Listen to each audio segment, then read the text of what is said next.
Good evening, I'm Bo Williams and welcome to the 7. Let's get a look at the big 7 stories happening right now. And topping the list, new information out of the Monroe County Sheriff's Office is 7 people, including 5 former sheriff's deputies, face indictments connected with a man's death while in custody. In a release today, Sheriff Tommy Jones says that while he is cooperating, he has a number of questions and concerns about this case in which the death of Lester Isbell was originally ruled as due to natural causes. Sheriff Jones writes in part that he will not speculate on, quote, the motives behind the most recent investigation or the timing of these indictments. Jones says he remains, quote, concerned that the process has been influenced by selective information and internal pressures. Now, in the statement, Jones claims that during a phone call with the pathologist who performed Isbell's autopsy, he was told that she did not review the full 9.5 hours of surveillance video from Isbell's time in a restraint chair.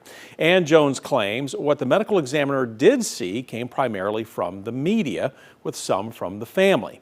As for whether any of his staff is guilty of homicide, Jones writes, quote, the answer is unequivocally no. We will keep you updated in this case, of course, as we learn more. Next on the 7 for you tonight, a man is facing charges after he was accused of threatening a Jefferson County school. We're told 30-year-old Brandon Cole was arrested for reportedly making a threat against Rush Strong School during a meeting with school administrators. Now, the Jefferson County Sheriff's Office reports the school resource officers were told that a man made a threat to, quote, shoot up the school during the meeting. Cole was arrested in Knoxville by Jefferson County investigators and is being held at the Justice Center awaiting a bond hearing. Moving down the list for you now, a Knoxville health clinic that provides low-cost services to people without insurance is expanding. Interfaith Health Center currently has 2 locations. Its medical and mental health clinic on Gill Avenue and a dental clinic on Kingston Pike. In November, Interfaith will move into a new, bigger building on Middlebrook Pike, bringing all of its services to the same location. Now, the move aims to make visits more efficient for its patients. They're able to schedule multiple appointments in one day, and they're also able to receive additional services. And our new building will have ophthalmology, will have a larger physical therapy area, an expanded food pantry. With the help of individual donors, area foundations, and local government, Interfaith was able to raise $12 million to fund the move. Next on the Big 7, former West High School football assistant Richard Shaver back in court this morning, but he wasn't there for long. His status hearing has been pushed back to September 11th. Now, as we've been telling you, Shaver faces 4 sexual battery charges.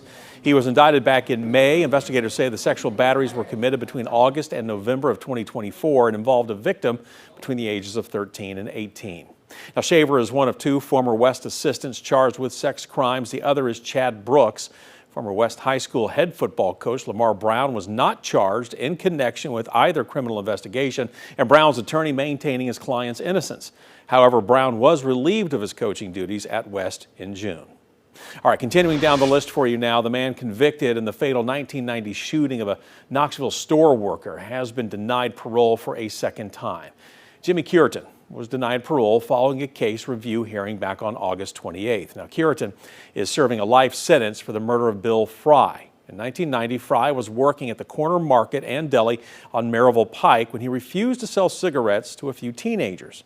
Hours later, Curitan returned and fatally shot Fry outside the store.